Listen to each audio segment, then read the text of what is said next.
Bonjour, bonsoir à tous, vous qui regardez les vidéos, que ce soit le jour ou la nuit, ici DVD Pro Catch slash Mister Review, et aujourd'hui on va s'attaquer à un show de la WWE, mais cette fois-ci du côté de NXT, donc évidemment on parle de WWE NXT Halloween Havoc 2024 bien sûr, et que c'est le concept auquel il devrait normalement revenir plus souvent en PPV PLE, donc bien sûr c'en est un, mais les autres fois c'en était pas un. Mais du fait qu'ils font un peu ça chaque année, ça peut peut-être faciliter les choses concernant ce show. Après, est-ce que c'était bon ou est-ce que c'était mauvais? Je n'ai pas quasiment mon avis là-dessus, mais à ce que je sais, il y a eu quand même quelques bons matchs, je vais pas vous le mentir, à propos de ce show Halloween Havoc. Mais tout ce que je sais, c'est qu'il y a eu quand même pas mal de bons matchs. Auquel, bien sûr, il n'y a rien dans le pré-show, c'est que de la discussion, rien de plus. Mais dans la carte principale, eh bien, on démarre fort. J'ai vu la carte en elle-même, et on n'a que 5 matchs. Donc c'est pas beaucoup comme d'habitude maintenant. Mais on commence à être habitué par la suite. Et le premier match, ben, sachez un truc, ça démarre fort pour le titre nord-américain de NXT WWE.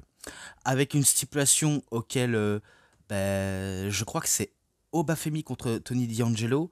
Et si je me trompe pas, c'est Obafemi qui avait tourné la roue de stipulation auquel ben, ça s'est arrêté vers Tables, Ladders and Fray. Je crois que c'est ça. Ou Scare. Je sais plus. Bon, en gros, un TLF, quoi, si on peut appeler ça comme ça.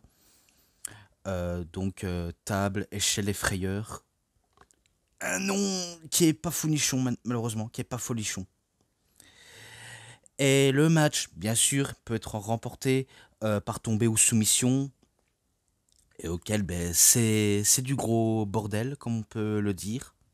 Autour de la rivalité. Sachez que autour de cette rivalité, bien sûr, on a eu un affrontement qui s'était déroulé à No Mercy, si je dis pas de conneries, auquel, bien sûr, Tony D'Angelo avait perdu contre Obafemi, et auquel apparemment il en ressortait blessé. Et à ce qui paraît, parce que je sais que j'ai tout suivi ce qui s'est passé à NXT du côté roster principal, en gros, il y a une scène typiquement à la Rocky Balboa. En gros, bah, Tony D'Angelo a perdu sa confiance en lui parce qu'il était trop aisé, trop embourgeoisé par sa famille, qu'il était assez supérieur aux autres. Eh bien, là, il nous montre des signes, entre guillemets, de faiblesse, qui n'en étaient pas forcément un au final, mais ça, on va y revenir tout à l'heure. Eh bien, je me rappelle qu'il y avait ce segment avec Adriana Rizzo. Je sais pas si vous avez déjà vu le film Rocky, parce que dans Rocky 3, certes, Rocky il affronte Clubber Lang.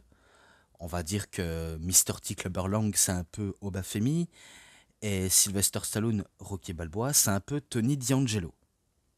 Certes, les genres de paradoxes, il y en a qui le diront mieux que moi parce que je ne suis pas doué aux questions comme ça, mais au moins je dis ça, je dis rien. Auquel, bien sûr, il y a eu une discussion entre Tony et Adriana Rizzo. Et, euh, et du coup, il y avait. Non, mais ça me fait rire, c'est parce qu'il y avait des répliques dans Rocky 3 auxquelles ils ont discuté avec Tony D'Angelo et Adriana Rizzo.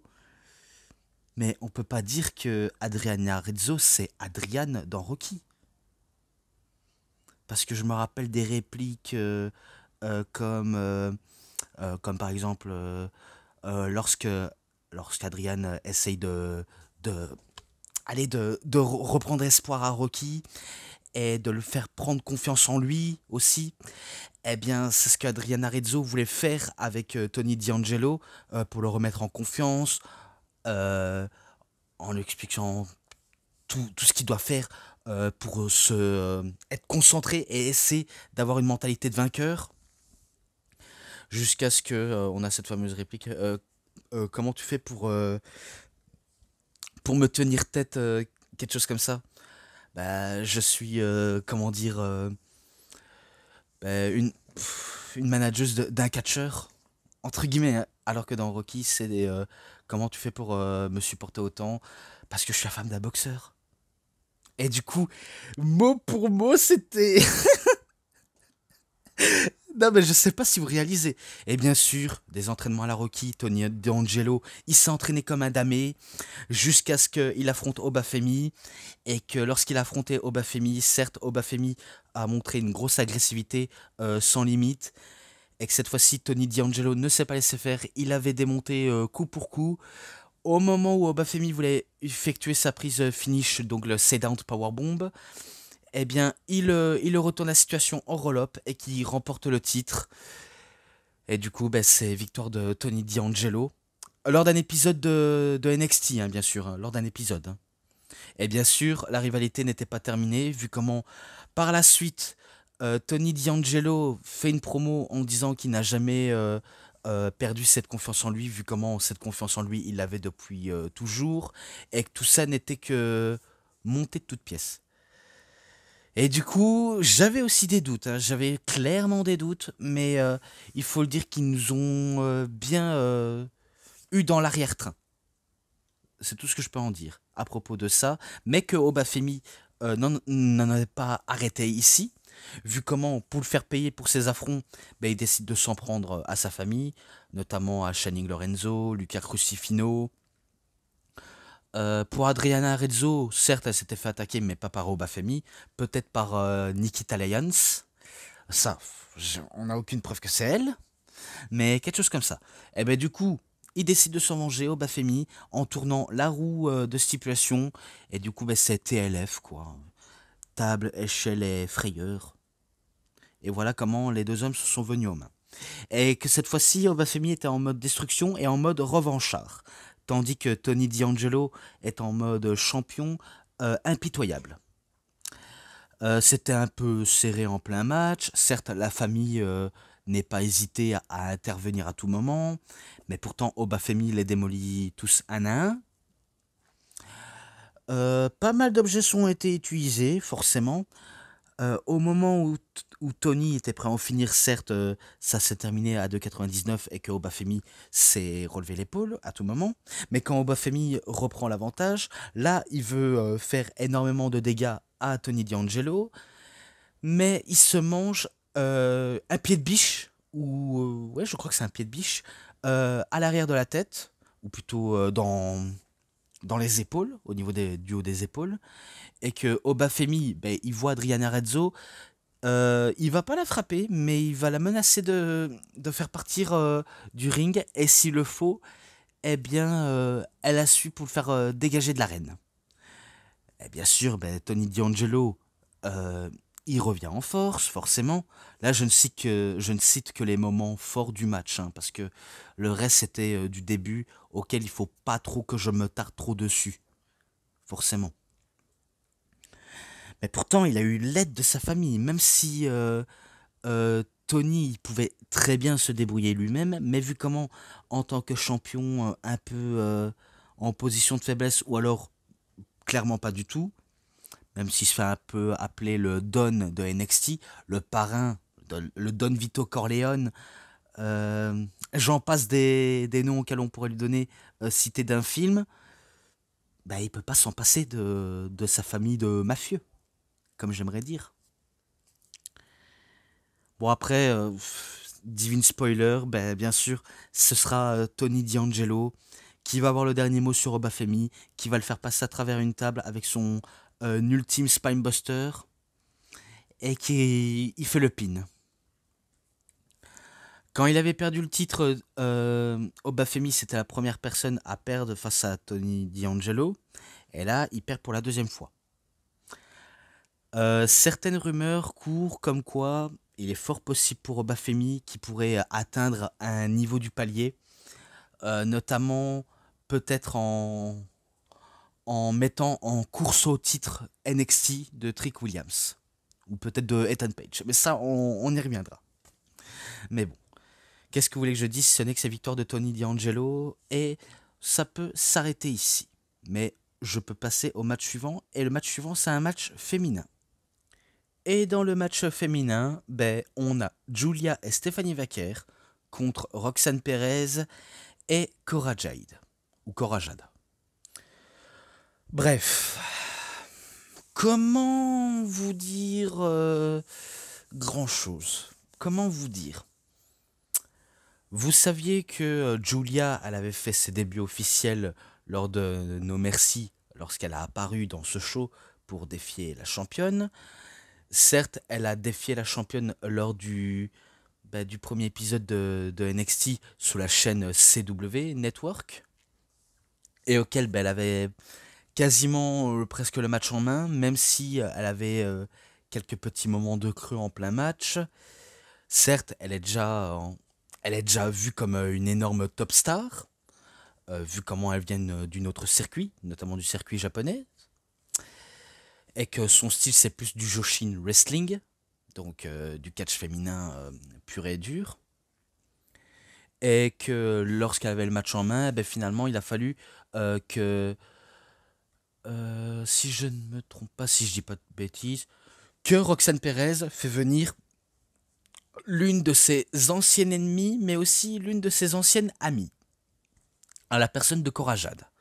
Parce que je sais pas si vous étiez au courant, mais Cora Jade et Roxanne Perez, elles étaient amies, elles avaient tous les deux remporté les titres par équipe, et qu'à la foulée, bien sûr, les deux se sont mis un peu en compétition dans un match auquel Cora Jade avait trahi Roxanne Perez, et auquel, bien sûr, c'est Roxanne Perez qui remporte le match, qui avait remporté les matchs pour montrer à quel point elle est supérieure à son ex-meilleur ami, et que c'est comme ça comment Roxanne Perez a percé en solo, en devenant championne, la première championne NXT féminin, avant Cora Jade, bien sûr.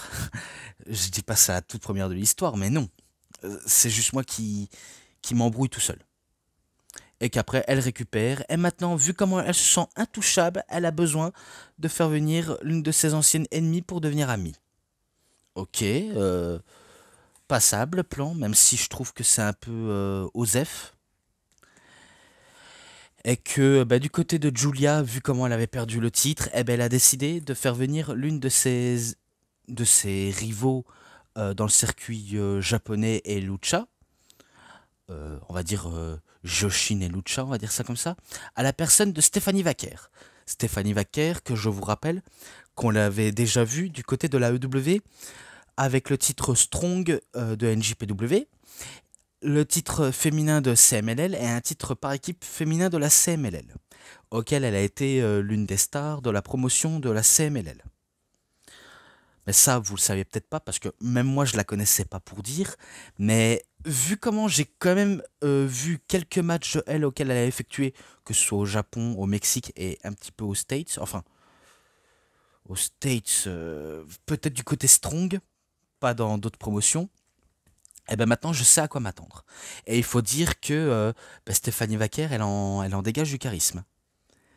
Alors certes, on sait que le thème Halloween Havoc, c'est idée de tenue de déguisement, euh, que ce soit en plein match ou avant le match. Tout est question de fusion de déguisement, de ce que vous voulez, de ce que vous voulez. J'ai pas les mots pour tout décrire, mais vous avez compris. Eh ben pour Stéphanie Vaquer, c'était déjà Halloween avant l'heure. Bien avant, vu comment elle a un peu ce côté Bélière de l'enfer, ou alors petite diablesse, un peu la reine dans Maléfique.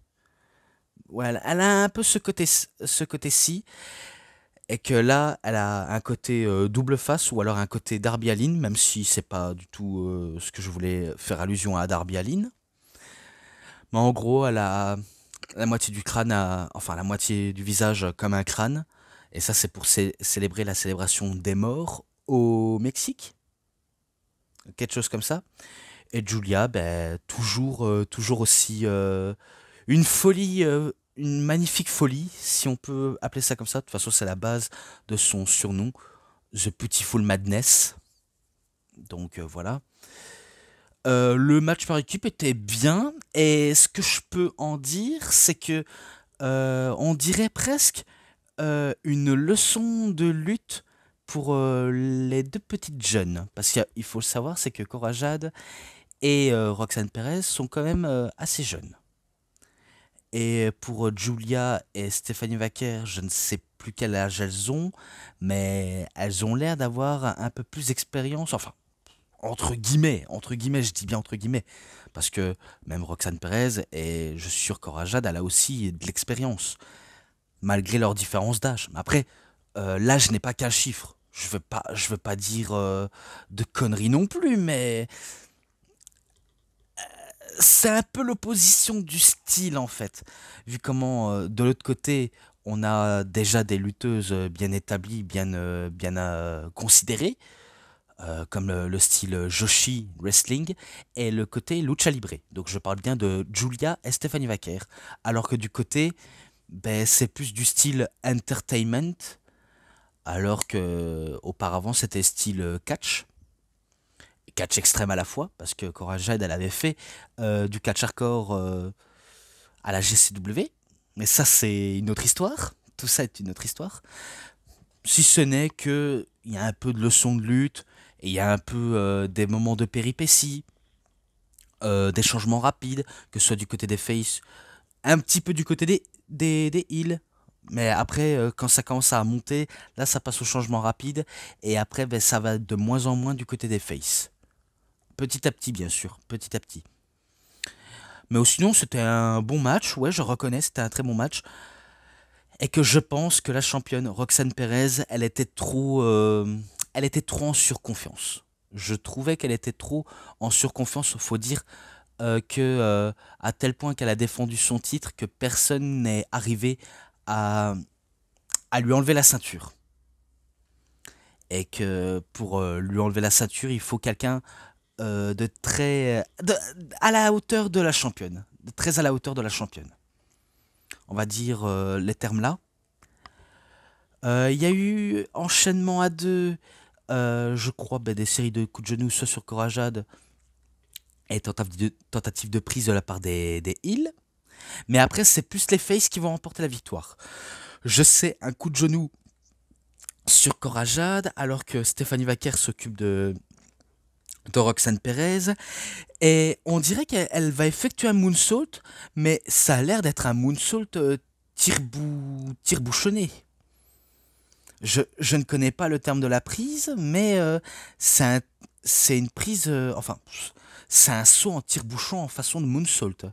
Et que Stéphanie Vaquer remporte le match avec Julia. Donc les vainqueuses sont Julia et Stéphanie Vaquer. Et qu'elles célèbrent tous les deux ensemble. Mais à la fin du match, eh ben, on a une apparition de Zarya, j'espère que je le dis bien clairement, Zarya, qui était là pour observer. Bon, après, elle était déjà là pendant le show NXT, à la fin de ce segment d'NXT, auquel elle aurait dû faire son apparition à Halloween Havoc, mais ils avaient décidé qu'après Halloween Havoc, eh ben, elle fasse ses débuts. Et c'est pas la première fois auquel on va la voir, vu comment on va la voir 2 fois dans le show. Je vous le garantis. Mais bon. Ça s'arrête ici pour ce match-là, vu comment j'ai cité les noms des vainqueurs, donc Julia et Stéphanie Vaquer. Ensuite, le troisième match, parce que oui, on est déjà au troisième match. Le premier, c'était Angelo et Femi. Le deuxième, Julia, Stéphanie Vaquer, Roxane Perez et Cora Jade. Maintenant, le troisième, c'est un match d'ambulance entre Ridge Holland contre Andre Chase. Alors, la rivalité est simple, c'est que Ridge Holland a trahi Chase University, en attaquant ben, les élèves de l'école de Chase U et surtout le directeur, le coach, le professeur Andre Chase, auquel il avait mis à l'hôpital, et que enfin Ridge Holland assume son côté destructeur, violent, pas sanguinaire, mais un vrai bourrin. Au moins il assume son côté bourrin, parce que les autres coups auxquels il était apparu, eh bien, il ne l'assumait pas son côté méchant, grosse brute. Il ne l'assumait pas clairement.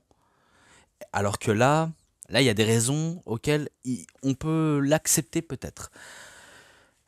Après, je sais pas si ça aurait un énorme succès. Logiquement, ça devrait aller, vu comment il est sur une bonne lancée. Et au niveau de la shape, eh ben, ça passe mais sans plus. Je vous laisserai en juger. Tout ce que je sais dans l'ambulance, c'est pas une ambulance auquel on a l'habitude de voir tous les jours, c'est un genre de voiture ambulance et auquel le perdant est à l'intérieur de l'ambulance aura perdu. Et celui qui l'envoie aura gagné. Qui l'envoie dans l'ambulance, bien sûr. Que de la brûle. C'est que de la brûle entre Ridgeland et André Chase. Et pourtant, quand on regarde André Chase, on se dit c'est qui ce guignol? Pourquoi il catch en pull et en. euh, Chez nous, on dit un training, mais on va dire un jogging. On va dire un jogging. Pourquoi il catch en jogging et en pull? C'est un peu ridicule. J'imagine qu'il doit avoir chaud à la fin du match. D'ailleurs, je suis presque sûr, hein. Et que pourtant, il nous montre à quel point dans son catch, c'est pas un rigolo, hein. C'est clairement pas un rigolo. Et pourtant, il a une dégaine d'un rigolo, hein. Mais là, il nous fait comprendre à quel point c'est loin d'être un rigolo. Mais cette fois-ci, il n'était pas accompagné par le Chase University, André Chase. Et au passage, ben, le jeu d'acteur de Thea Hale est un peu inexplicable. Pour moi, c'est pas du bon jeu d'acteur de la part de. Enfin, bon jeu d'actrice pour Thea Hale. Parce que, ouais, acteur c'est pour les hommes et actrice c'est pour les femmes. Ben, je trouve que son jeu d'actrice n'est pas passable, quoi. Parce que moi, je vois plus ben, une folle qui s'excite pour rien. Lorsqu'elle crie, c'est même pas un cri de terreur, un cri d'effrayé, c'est plutôt un cri d'hystérique. Voilà, au passage, je dis ça, et ça, c'est que mon avis. Après, vous avez le droit, si vous voulez en juger. Si vous voulez pas, c'est que vous préférez de vous taire à jamais. Énormément de spots auxquels on a eu dans le match entre André Chase et Ridgeland, ça, on peut passer parce que il y a un moment donné auquel ils vont arriver dans la rampe d'entrée, près de l'ambulance, enfin, voiture ambulance. Ça essaye d'enfermer l'un et l'autre. Quand André Chase essaye, mais Ridgeland, ben, il montre à quel point il ne veut pas perdre son match et il ne veut pas rester dans l'ambulance. Il veut pas rester dans ce putain d'ambulance. Il préfère de s'échapper, quitte à utiliser des tactiques vicieuses, comme un bon heal. Comme un bon heal.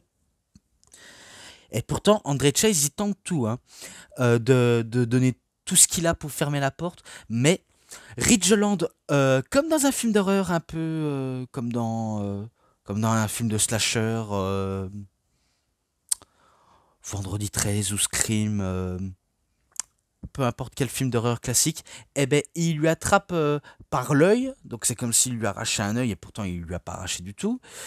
Il sort de l'ambulance, il donne un coup de portière, ensuite il fait un coup de boomerang sur la porte de l'ambulance, et j'imagine qu'il a peut-être senti passer.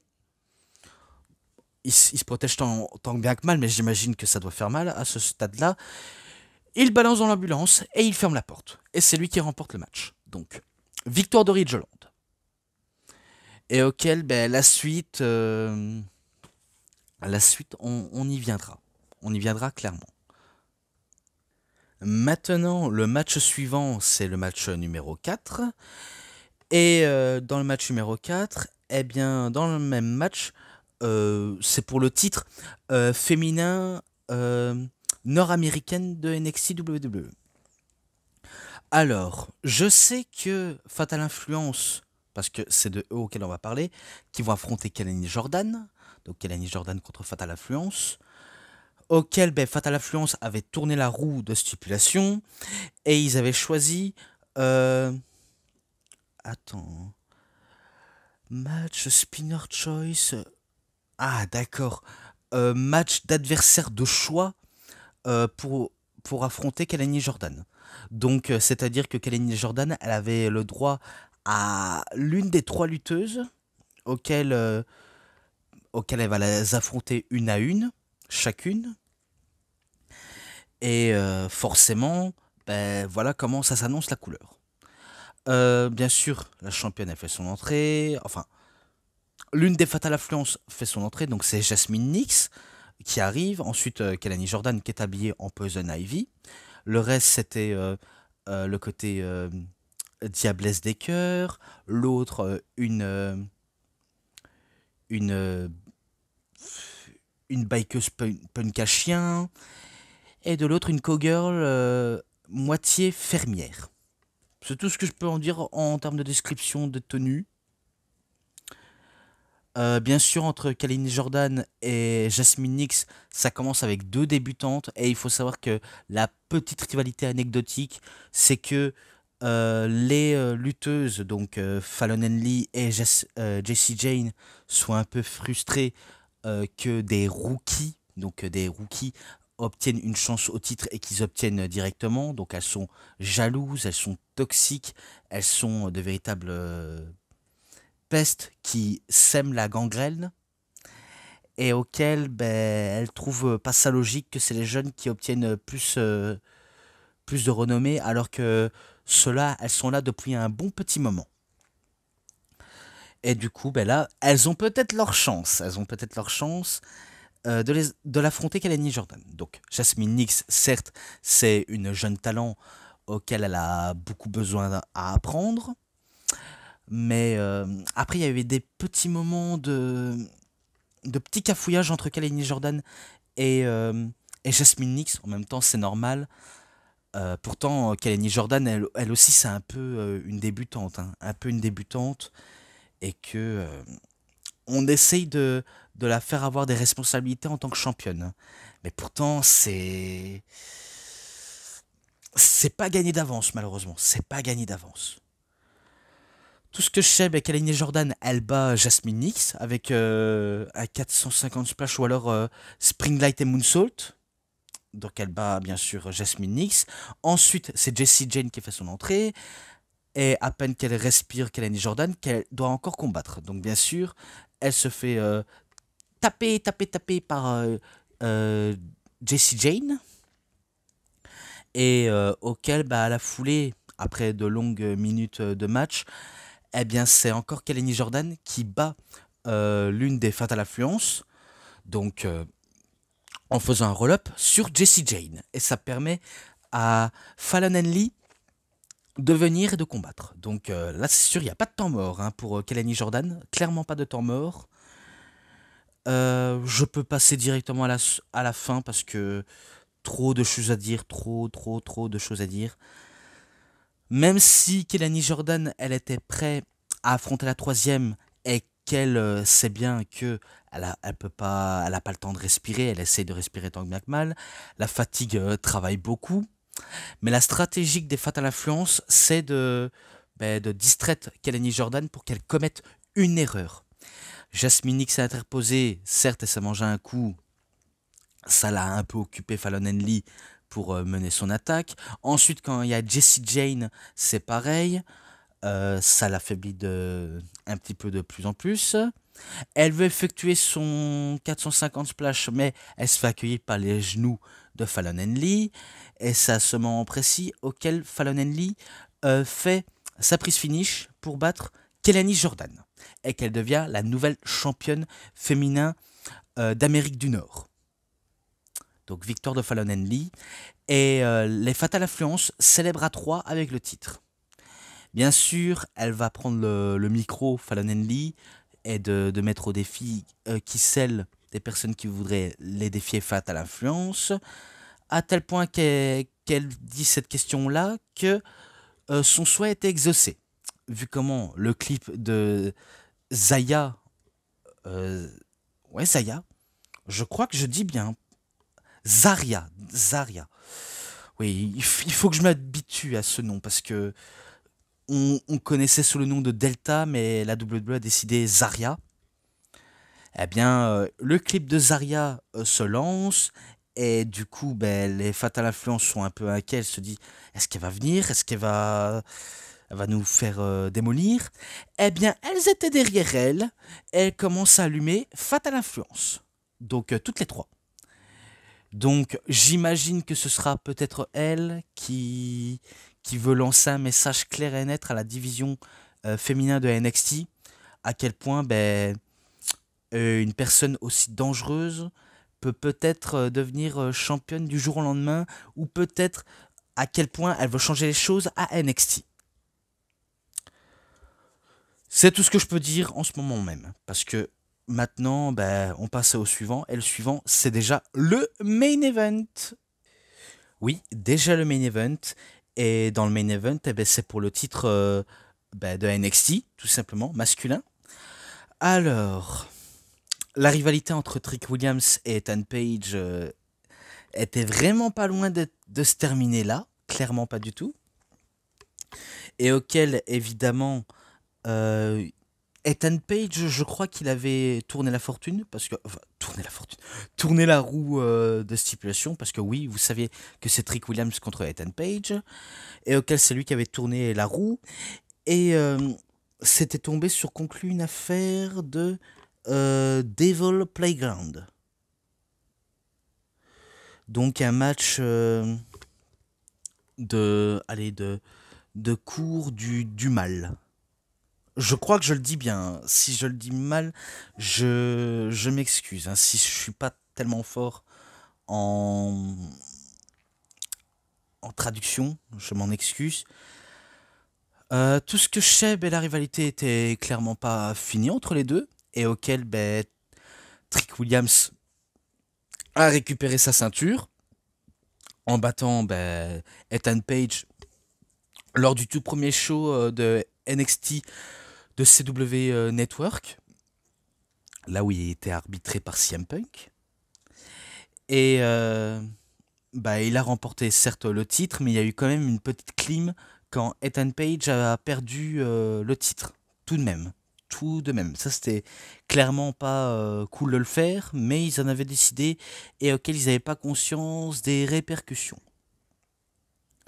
Il y a eu des promos aussi auxquels Ethan Page reprochait à Trick Williams d'être surprotégé parce que il s'est entraîné dans un environnement un peu sain, un peu facile à son goût, parce que lui il trouve ça que c'est trop facile que quelqu'un qui n'a pas de talent en particulier, qui n'est jamais passé par d'autres structures pour arriver à la WWE, qu'il obtient une opportunité facile dans cette industrie. Alors que Ethan Page, lui, dit que ça fait des années qu'il est dans le milieu, qu'il a largement plus d'expérience que Trick Williams, et que lui, il a eu des moments très difficiles.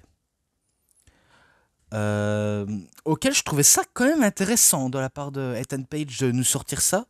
Et si on fait quelques recherches sur Ethan Page, c'est vrai que ça fait quand même plus de presque 18 ou 19 ans de carrière pour lui, vu comment il est dans le milieu depuis un bon petit moment. Pas dans le milieu de WWE, mais dans le milieu du catch. Je préfère de le souligner. Donc bien sûr, il y a eu des moments de parlotte entre les deux, mais auxquels Trick Williams veut nous promettre à quel point il restera toujours champion, alors que Ethan Page lui promet qu'il veut récupérer son titre, et à tel point qu'il veut montrer à quel point c'est lui qui a un plus gros ego. Donc forcément. Donc bien sûr, ça s'est donné coup pour coup entre les deux. Ça s'est beaucoup teasé de la violence à l'état pur. Parce que même dans la promo, ils nous ont teasé du potentiel violence. Vu comment Ethan Page veut montrer à quel point que Trick Williams, il va faire affaire à la violence, la réelle violence. Et pas de la violence mineure, mais la violence majeure. Bon, après, spoiler, c'était pas aussi majeur que ça. Hein. Certes, il y a eu beaucoup de violence, mais c'était pas aussi dramatique à ce point-là.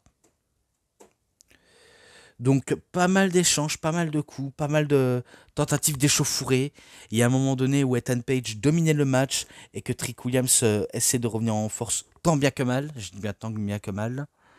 Mais que parfois, ça se jouait à son coup.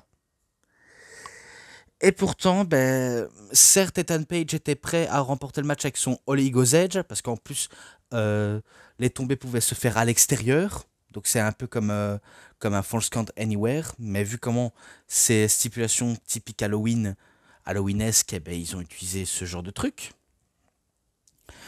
Pourtant, tous les efforts auxquels Ethan Page voulait faire à Trick Williams auraient été vains, hein. Certes, il y a eu l'utilisation des chaises, des escaliers en acier, et même des sales coups, notamment des low blows en plein dans les testicules. Tout est sorti de main. Mais que Ethan Page va goûter à un low blow de Trick Williams, et parce que Trick Williams s'était goûté à un low blow de la part de Ethan Page, et bien là, il décide de se venger et il fait son fameux trick knee et auquel il bat Ethan Page et qui remporte le match.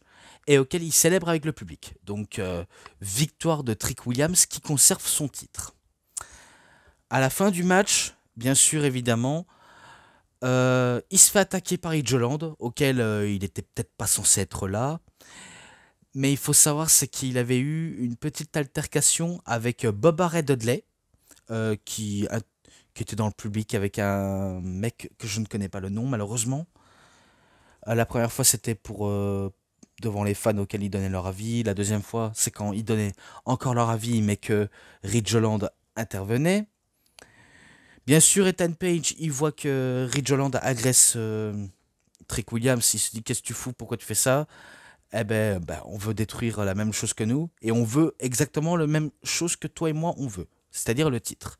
Et du coup, les deux se mettent d'accord, ils allument Trick Williams, mais là, Boba Ray Dudley arrive et il allume Ridgeland et Ethan Page et qui font fuir les deux troubles faits. Et voilà comment le segment s'achève et le show également. Donc voilà, j'ai quasiment tout dit sur le show Halloween Havoc de 2024 et auquel j'espère ça en valait énormément le coup.